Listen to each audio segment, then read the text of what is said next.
ont été écrites par déjà les cabinets privés. Donc on voit bien jusqu'à quel point c'est quand même enraciné dans une certaine conception des choses. Voilà, je me tais.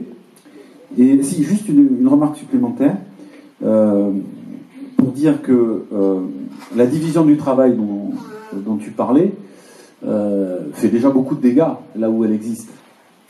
Ce matin, pour ne rien vous cacher, il y avait un agent de d'Orange, qui est venu à ma permanence, avec qui on a eu un bref échange, et sans que je lui demande réellement et que j'oriente son propos, me faisait part du changement qu'il avait vécu depuis 30 ou 35 ans qu'il était dans l'entreprise.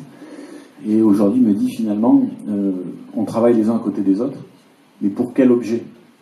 Avant, on rendait ensemble un service.